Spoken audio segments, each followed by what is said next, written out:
Bonjour Delphine. Salut. Merci de m'accueillir sur ton stand cette fois-ci à Béziers.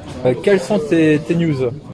Mes news, écoutez, le tome 2 est à l'écriture toujours.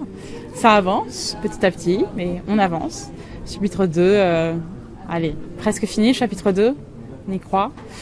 Et sinon, la prochaine fois sera le 4 et 5 novembre à Portirheim, donc toujours dans le même secteur. Après, sur la fin de l'année, je serai pas trop dans le coin. Ce sera plutôt, j'en ai en région parisienne, en région centre aussi.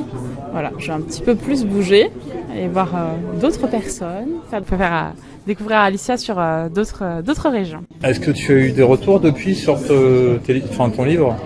Écoute, j'ai eu quelques retours après lecture, mais j'ai beaucoup de personnes qui sont un petit peu comme moi, assez longs à la lecture et qui m'ont dit vous inquiétez pas, vous n'aurez pas un retour avant l'année prochaine. Donc je patiente. Je patiente. Qu'est-ce que tu penses du Festival Fantastique de Béziers? Franchement, l'équipe est au top. Les bénévoles sont petits soins avec nous. C'est hyper agréable. Après, là, c'est un petit peu calme début d'après-midi. Donc, on attend la suite avec grand plaisir, en tout cas. Et voilà.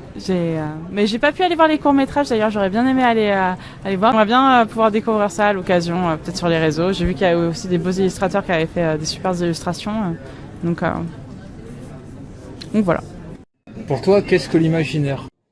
Qu'est-ce que l'imaginaire? L'imaginaire, c'est ce qui nous permet en fait de mettre un petit peu d'espoir dans le réel et d'aller un petit peu au-delà du réel et pour nous ramener aussi sur j'ai pas le mot, pour nous ramener sur des considérations, c'est ça que je voulais dire, des considérations actuelles.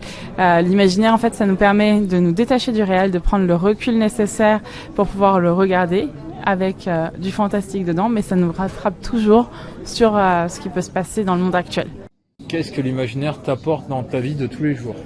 Dans la vie de tous les jours, moi je trouve que ça me fait évoluer, ça me permet aussi de mettre sur papier certaines convictions qui sont peut-être pas forcément faciles à énumérer, à discuter, à débattre dans le monde actuel, par exemple sur les considérations écologiques où des fois c'est pas forcément évident d'avoir un écho avec tout le monde. Là ici je peux mettre la défense du monde animal et des créatures au travers de cette histoire et au final ça a un écho dans le monde actuel où il est temps quand même d'agir et d'agir efficacement.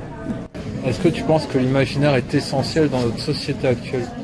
C'est pas forcément essentiel dans le sens où il y a d'autres choses qui peuvent passer avant, mais je pense que c'est un outil, un levier pour pouvoir justement avoir ce regard-là et un regard plus global sur les choses. Et en liant ça avec ce qu'on apprend en histoire et au niveau des actualités, ça nous permet d'avoir ce regard bienveillant et ouvert sur le monde. Est-ce que tu aurais autre chose à rajouter à ce nouvel interview?